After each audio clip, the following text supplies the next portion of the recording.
El efecto placebo es una sustancia que no tiene efecto físico como tratamiento para lo que se recetó, cambia la percepción del paciente y provoca cambios medibles en el cuerpo.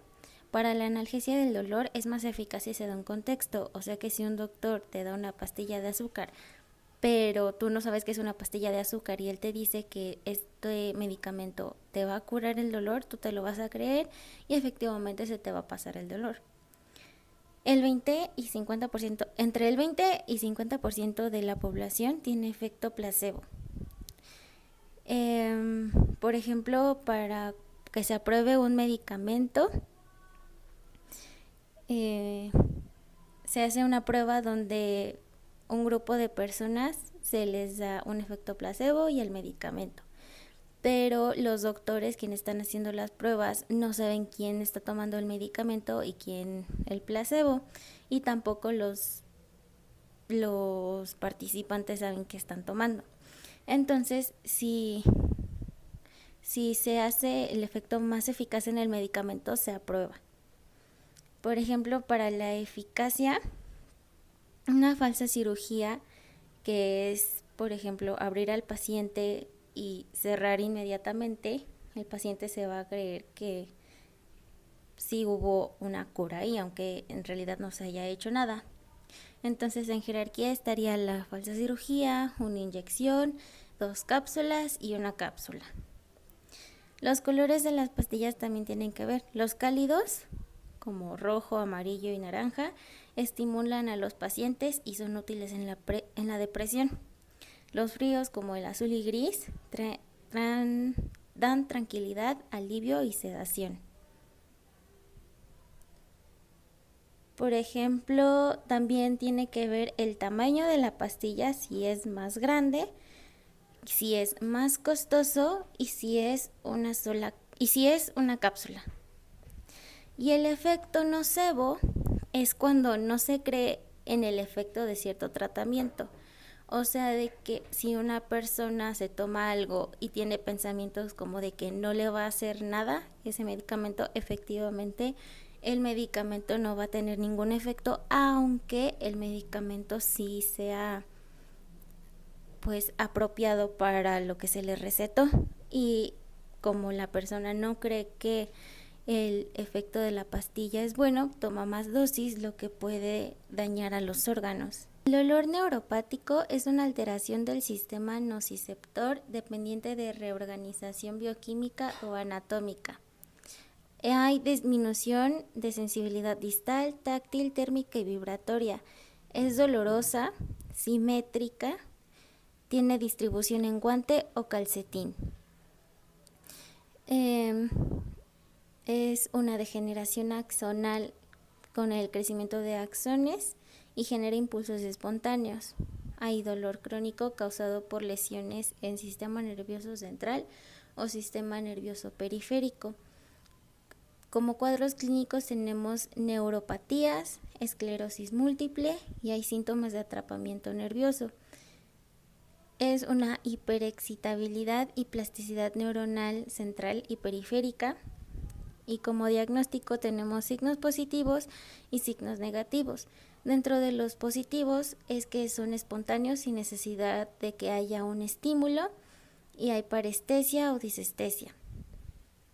Como signos negativos encontramos hipoalgesia, hipoestesia y anestesia. Hay reclutamiento neuronal y se puede clasificar en periférico, central y regional. Como periférico es que son más usuales neuropatías, central, neuralgia del trigémino, por ejemplo, y la regional está la neuralgia postherpetia y por compresión. La neuralgia del trigémino es un trastorno en el nervio trigémino con episodios recurrentes de dolor parestésico intenso, lacinante o quemante o eléctrico. Dura de segundos a minutos y se desencadena por estímulo sensorial, táctil, de temperatura y es más frecuente en mujeres que en hombres.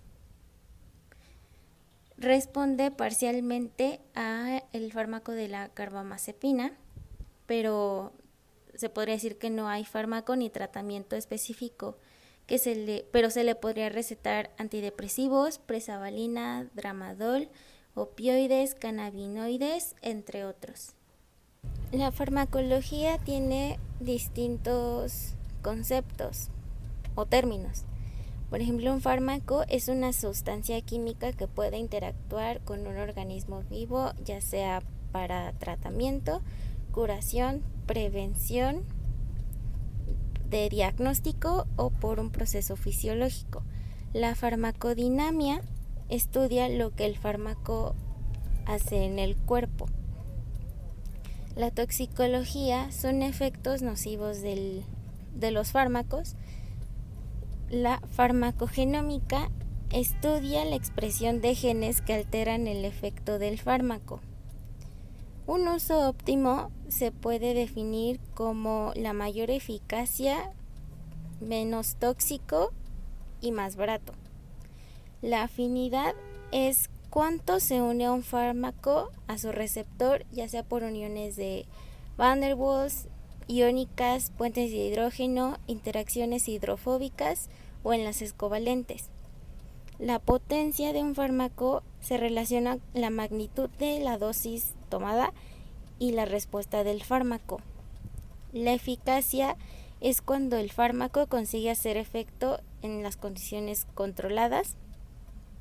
La efectividad es cuando el fármaco hace efecto en condiciones habituales. La eficiencia es la efectividad al menor costo. El beneficio es el buen efecto objetivo y subjetivo del medicamento. La toxicidad es un efecto no deseado debido a una sobredosis. Una reacción adversa es un efecto perjudicial con dosis normales. La relación eficacia es la toxicidad en relación a la eficacia de un tratamiento. La relación beneficio son los efectos beneficiosos frente a los riesgos. Intensidad es cuánto efecto tiene un fármaco en relación a la concentración plasmática. La biodisponibilidad es la velocidad y cantidad de que un fármaco llega a la circulación. La concentración mínima eficaz es la concentración que el fármaco donde tiene efecto terapéutico. La concentración mínima tóxica es que por arriba de esta hay efectos tóxicos. El índice terapéutico es la relación de la concentración mínima eficaz con la concentración mínima tóxica. El periodo de latencia es cuánto tiempo transcurre después de que se administró hasta la concentración mínima eficaz. La vida media es el tiempo para eliminar el 60% del medicamento. La eliminación por orden cero es la eliminación constante por unidad de tiempo sin relación a la concentración. La eliminación de primer orden es que varía según la concentración de etanol, satura las enzimas alcohol deshidrogenasa. La farmacocinética son las acciones del organismo sobre el fármaco y consiste en la liberación del producto activo, la absorción del medicamento, su distribución por el organismo, el metabolismo a inactivación y la excreción. Varía según las características del fármaco. Una dosis efectiva es la dosis que hace efecto en el 50% de la población y se puede escribir como ED50. La dosis letal 50 es la que resulta mortal en los animales y se puede escribir como LD50.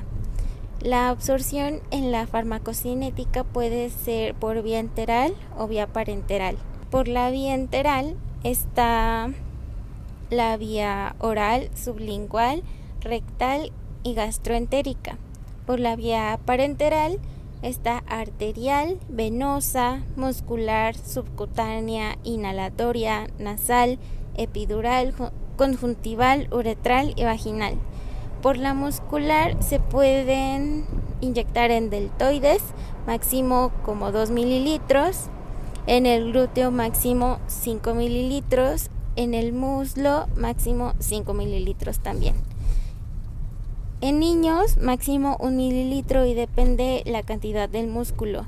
No se debe inyectar en lunares ni en cicatrices. Luego está la absorción en orden cero, donde el número de moléculas absorbidas en la unidad de tiempo es constante. La absorción orden cero es la absorción cuando la absorción disminuye al aumento de concentración del fármaco. Es por absorción gástrica y tiene reacciones de oxidación, reducción e hidrólisis. La potencia a menor dosis tiene el mismo efecto y depende de la afinidad del receptor y el fármaco. La curva dosis-respuesta cuantifica y estima el efecto de una dosis dada por un fármaco. En la administración está la vía enteral, donde el estómago tiene un pH de 3.5 que va a ionizar el fármaco y le va a permitir su absorción. Al pasar al intestino delgado cambia a un pH de 5 a 7 y va a favorecer la absorción pasiva de lípidos hidrofóbicos. En el intestino va a cambiar a 8. El pH afecta el ritmo de desintegración de tabletas y cápsulas y las bacterias en el sistema intestinal tienen enzimas proteolíticas que van a hidrolizar conjugados de glucuronida que van a permitir la resorción del fármaco, que puede tener una circulación enterohepática. También está la vía sublingual, que son para moléculas liposolubles con respuesta en 2 minutos. La vía rectal viene en supositorios con gelatina, glicerina o manteca de cacao y se funden a temperatura ambiente. En la vía parenteral está la vía intravenosa, intramuscular y subcutánea. La intravenosa es la más rápida y llega primero al corazón, a los pulmones y a la circulación. Y está indicada para pacientes que no puedan deglutir. La intramuscular es que donde hay mayor flujo sanguíneo se absorbe mejor y las soluciones acuosas son más rápidas que los lípidos. La subcutánea es de absorción lenta y puede ser alterada por cicatrices. Pueden ser vacunas, heparinas e insulinas. Dentro de las parenterales también hay intradérmica, que es como una prueba cutánea de vacunas. Tiene fines terapéuticos, preventivos o de diagnóstico para observar si se puede desencadenar una respuesta inflamatoria local. También está la cutánea, que es una barrera que impide el paso de fármacos hidrofílicos ionizados y solo fármacos muy liposolubles pueden atravesar la epidermis. La conjuntival es de rápida absorción. El porcentaje de sustancia activa en alcanzar el segmento anterior es del 1 al 5%. Y la vaginal, las cremas son más efectivas. Por la vía inhalatoria es de eliminación rápida y los compuestos que son muy solubles se excretan casi por completo del aire inhalado. Unión a la albúmina. Los fármacos, además de unirse a su receptor teniendo cargas positivas y negativas o neutras, también se pueden unir a proteínas, como en este caso a la albúmina, la cual es una proteína de la sangre donde las moléculas aniónicas se unen fácilmente. La albúmina se sintetiza en el hígado y mantiene la presión oncótica. Tiene carga negativa, transporta hormonas tiroideas y liposolubles, además de calcio, y también regula su acción sobre su receptor. Y cuando entra un fármaco A con 100 moléculas al organismo, una parte va a sintetizarla el hígado y el 90% va a estar unida a la albúmina y por otra parte va a estar la forma libre que se puede unir a su receptor en un 10%. Si entra un fármaco B con mayor afinidad a la albúmina, va a desplazar al fármaco A, con lo que la cantidad de A libre aumenta y por eso se va a acercar a los receptores. Del metabolismo de los fármacos podemos decir que los compuestos químicos externos se van a metabolizar en el hígado. Estos compuestos son hidrofóbicos lípidos y van a tener una eliminación completa y lenta. La finalidad de su biotransformación va a ser que los compuestos lípidos más hidrofílicos y se facilita su eliminación.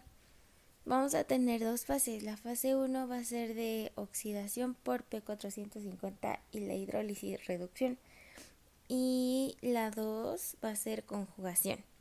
Entonces tenemos que el sistema de monooxigenasa del citocromo P450 es una familia de enzimas nombradas con las letras CIP y números. Los más comunes son CIP1, 2 y 3, donde muchas de estas se usan NADH, NADPH y oxígeno. Entonces, la fase 1 va a ser por oxidación por 450 y la hidrólisis. Por ejemplo, la oxidación es que a mayor edad hay una reducción de los CIP. La hidrólisis es reducción donde las citocinas pueden suprimir la expresión de CIP. En analgésicos, por ejemplo, no es suficiente la fase 1, entonces se necesita la fase 2, que es la conjugación, en donde la molécula se va a unir a otra muy hidrofílica y se va a eliminar fácilmente. Las moléculas de conjugación pueden ser sulfatos, glutatión y otros ácidos. Por ejemplo, en el paracetamol acetaminofén, pues entre el hígado, si hay glutatión suficiente se va a terminar rápido. Entonces se conjuga y se va a excretar por el riñón. Y si el glutatión no es suficiente, entonces los metabolitos van a ser tóxicos, va a haber hepatotoxicidad. En el aclaramiento renal es la capacidad de un órgano u órganos para eliminar un fármaco. Se expresa volumen por unidad de tiempo y los factores que van a modificar el aclaramiento hepático y renal son el flujo sanguíneo del órgano, la fijación a proteínas plasmáticas, la actividad enzimática y las propiedades físico-químicas.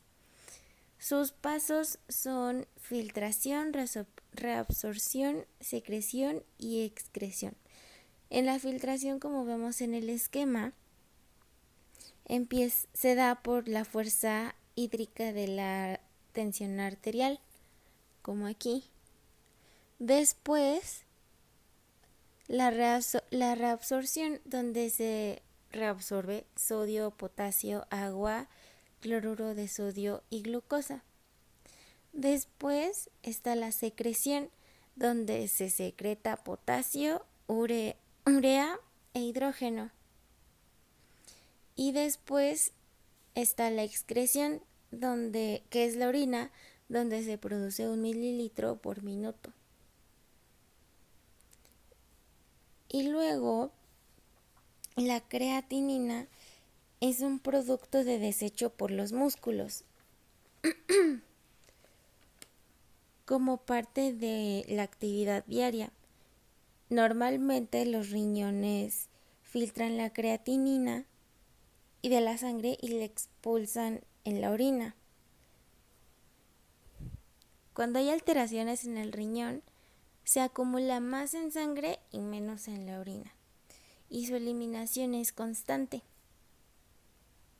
Va a estimular la capa fosfolipídica, donde los receptores de reconocimiento de patrones se van a unir a PAMS y DAMPS. Se va a activar por la fosfolipasa 2, va a romper y liberar el ácido araquidónico, lo que va a aumentar el sustrato para COX-1, COX-2 y LOX. COX-1 y COX-2 nos van a formar las prostaglandinas y LOX nos va a formar leucotrienos. COX-1 también se le va a conocer como constitutiva y COX-2 inducible o de daño. Si hay altos niveles de prostaglandinas en COX-2, actúan en retracción negativa y la van a inhibir. En la constitutiva, las prostaglandinas en el cerebro es que si el hipocampo es sensible a citoquinas, dan señales de estrés patógeno o celular y esto va a inducir a la producción de prostaglandinas en estas células y van a activar el aumento de temperatura y sensibilidad al dolor. En el sistema nervioso aumentan canales de sodio y disminuyen los de potasio. En los vasos va a provocar una vasodilatación por entrada de calcio y activado por las prostaglandinas, este va a alterar el citoesqueleto y la forma de las células. Las prostaglandinas activan adesinas e integrinas necesarias en el rodamiento y diapédesis. Y en el riñón va a estimular la síntesis de transportadores osmolíticos. Y si no hay transportadores, se va a aumentar las sustancias y van a dañar al riñón.